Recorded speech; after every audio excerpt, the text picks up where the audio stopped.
കരിങ്കടലിലും തലപുകഞ്ഞ് Europe, Russia കനിയണം, അനുനയിപ്പിക്കാൻ ഇപ്പോൾ അമേരിക്കയും.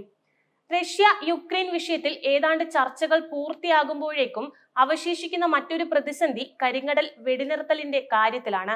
അതിനായുള്ള ചർച്ചകൾ അമേരിക്കയുടെ മധ്യസ്ഥതയിൽ പുരോഗമിക്കുകയാണ് എന്ന് വേണം കരുതാൻ. സംഘത്തിലെ അമേരിക്കയുടെ പ്രതിനിധി സംഘം ചൂണ്ടിക്കാണിക്കുന്നതും ഇങ്ങനെയാണ്. റഷ്യ യുക്രൈൻ സംഘർഷം അവസാനിക്കുന്നതിനുള്ള അമേരിക്കൻ പ്രസിഡന്റ് ഡൊണാൾഡ് ട്രംപിന്റെ നേതൃത്വത്തിലുള്ള ചർച്ചകളാണ് സാങ്കേതിക ചർച്ചകളായി കണക്കാക്കുന്നത്.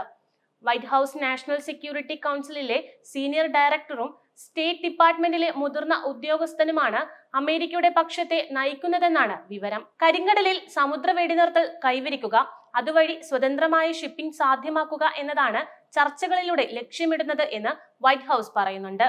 അമേരിക്ക, റഷ്യ, യുക്രൈൻ പ്രതിനിധികൾ റിയാദിലെ ഒരേ കേന്ദ്രത്തിൽ ഒത്തുകൂടിയതായി വൈറ്റ് ഹൗസ് ദേശീയ സുരക്ഷാ ഉപദേഷ്ടാവ് CBSന്റെ ഫേസ് ദി നേഷൻ എന്ന പരിപാടിയിൽ പറയുകയുണ്ടായി. കരിങ്കടൽ വെടിനിർത്തലിനപ്പുറം ഇരു രാജ്യങ്ങൾക്കുമിടയിലുള്ള നിയന്ത്രണ രേഖയെക്കുറിച്ചും ചർച്ച ചെയ്യുമെന്ന് അദ്ദേഹം പറഞ്ഞു. റഷ്യ ഏറ്റെടുത്ത യുക്രൈൻ കുട്ടികളുടെ തിരിച്ചുവരവ് ഉൾപ്പെടെയുള്ള നടപടികളും ചർച്ച ചെയ്യുന്നുണ്ടെന്ന് അദ്ദേഹം കൂട്ടിച്ചേർത്തിരുന്നു. അമേരിക്ക യുക്രൈൻ ചർച്ചകളിൽ ഊർജ്ജ സൗകര്യങ്ങളും നിർണായക അടിസ്ഥാന സൗകര്യങ്ങളും സംരക്ഷിക്കുന്നതിനുള്ള നിർദ്ദേശങ്ങൾ ഉറപ്പുവരുത്തിയിട്ടുണ്ടെന്ന് യുക്രൈൻ പ്രതിരോധ മന്ത്രിയും യുക്രൈൻ പ്രതിനിധി സംഘത്തിന്റെ തലവനുമായ റസ്റ്റം ഉമറോവ് ഫേസ്ബുക്കിൽ കുറിച്ചിരുന്നു. 2024 റഷ്യൻ സൈന്യം നേട്ടങ്ങൾ കൈവരിച്ചതിനു ശേഷം ട്രംപ് യുദ്ധത്തെക്കുറിച്ചുള്ള അമേരിക്കയുടെ നയം മാറ്റി.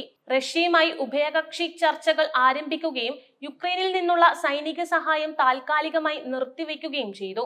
സംഘർഷം അവസാനിപ്പിക്കാൻ യുക്രൈൻ നടപടികൾ സ്വീകരിക്കണമെന്ന് ആവശ്യപ്പെടുകയും ചെയ്തിരുന്നു. അതേസമയം റഷ്യൻ പ്രസിഡന്റ് വ്ളാഡിമിർ പുടിൻ തന്റെ അയൽരാജ്യങ്ങളെ ആക്രമിക്കുന്ന അമേരിക്കയുടെയും നാറ്റോ സഖ്യകക്ഷികൾക്കിടയിലുള്ള ആശങ്കകളെയും പുടിനെ കണ്ട അമേരിക്കയുടെ പ്രത്യേക പ്രതിനിധി സ്റ്റീവ് വിറ്റ്കോഫ് നിസാരവൽക്കരിച്ചിരുന്നു.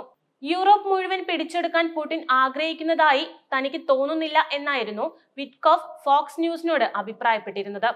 രണ്ടാം ലോക മഹായുദ്ധത്തിൽ നിന്ന് വളരെ വ്യത്യസ്തമായ സാഹചര്യമാണിത് എന്നും പുടിൻ സമാധാനപരമായാണ് ആഗ്രഹിക്കുന്നതെന്നും അദ്ദേഹം പറയുകയുണ്ടായി. രണ്ടാം ലോക മഹായുദ്ധത്തിന് ശേഷമുള്ള യൂറോപ്പിലെ ഏറ്റവും മാരകമായ സംഘർഷം അവസാനിപ്പിക്കുമെന്ന് ട്രംപ് വളരെ കാലമായി വാഗ്ദാനം ചെയ്തിട്ടുണ്ട്. എന്നാൽ പുടിനുമായുള്ള അദ്ദേഹത്തിന്റെ ബന്ധം യൂറോപ്യൻ സഖ്യകക്ഷികളെ അസ്വസ്ഥരാക്കി. 80 വർഷത്തിന് ശേഷം റഷ്യൻ വികാസവാദത്തിൽ നിന്ന് യൂറോപ്പിനെ സംരക്ഷിക്കുക എന്ന അമേരിക്കയുടെ വിദേശനയ മാറ്റത്തിന് ഇത് കാരണമാകുമെന്നാണ് അവർ ഭയപ്പെടുന്നത്.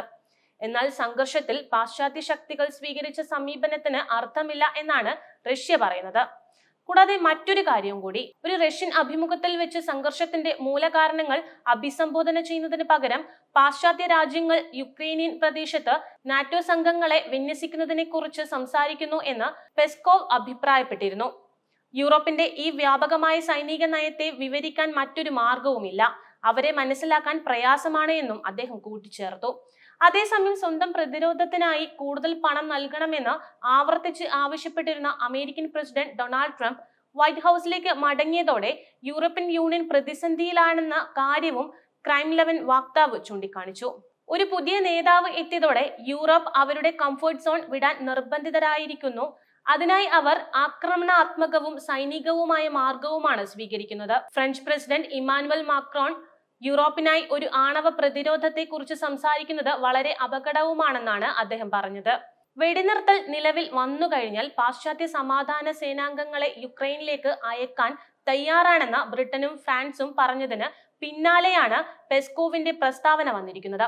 എന്നാൽ അയൽരാജ്യത്ത് നാറ്റോ സൈനികർ എന്ത് വേഷത്തിലെത്തിയാലും അതൊന്നും റഷ്യക്ക് ഒരു പ്രശ്നമല്ലെന്ന് പറഞ്ഞ് റഷ്യ ഈ ആശയത്തെ നിരസിക്കുകയാണ് ഉണ്ടായത്.